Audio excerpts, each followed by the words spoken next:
Nama saya Debbie Arumsari, mahasiswa Program Studi PGMI Fakultas Tarbiyah dan Keguruan INISNU Temanggung. Di sini saya akan membahas tentang salah satu pendekatan, yaitu pendekatan Student-Centered Approach, yang meliputi konsep, landasan, ciri-ciri, dan juga mengimplementasikan pendekatan ini ke dalam pelajaran IPS, MI, atau SD. Nah, apa sih pendekatan Student-Centered Approach ini? Jadi, pendekatan ini adalah pendekatan yang didasarkan pada pandangan bahwa mengajar ini dianggap sebagai proses mengatur lingkungan, dan dalam pendekatan ini guru dapat menempatkan perhatian yang lebih banyak pada keterlibatan, inisiatif, dan juga interaksi sosial siswa. Dalam proses pembelajaran Student-Centered Approach sendiri, siswa ini berperan sebagai titik pusat dari proses pembelajaran.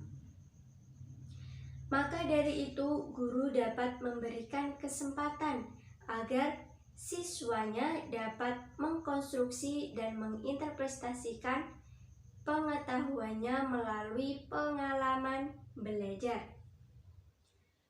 bereksplorasi, dan juga memberikan kebebasan kepada siswa-siswanya. Ada pula konsep dari pendekatan ini, yaitu pelaksanaan proses belajar mengajarnya dengan sistem cara belajar aktif, di mana siswa akan bekerja dengan berbagai aktivitas dalam mempelajari bahan pembelajaran.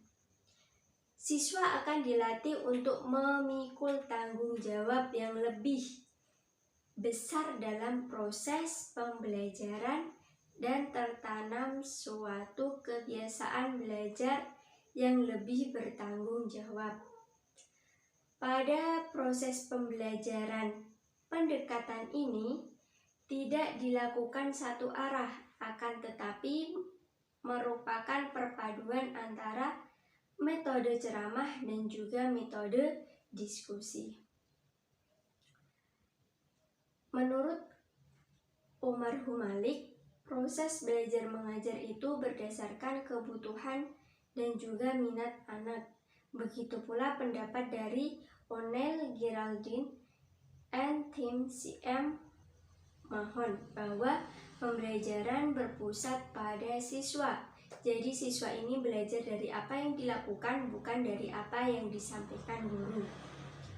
Ada pula ciri-ciri dari Student-Centered Approach sendiri. Pasti masih ada beberapa orang yang belum tahu apa sih ciri-ciri pendekatan ini. Dan di sini saya akan memaparkan sedikit beberapa ciri-ciri tersebut. Ciri yang pertama yaitu guru berperan sebagai penunjang. Jadi guru ini bertugas sebagai perantara pembelajaran.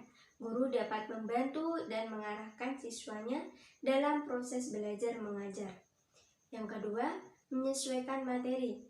Di sini guru dapat menyampaikan materi yang dianggap sesuai dengan kebutuhan dan kondisi siswa.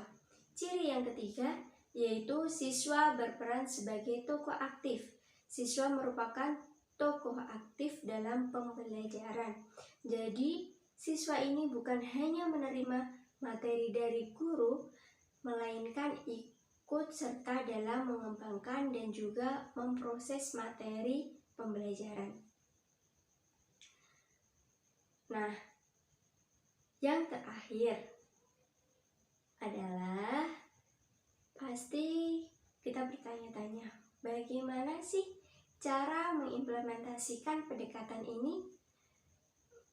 Berhubung ini tugas mata kuliah IPS, MI, atau SD, maka saya akan memberikan contoh implementasi pendekatan ini pada pelajaran IPS, MI, atau SD.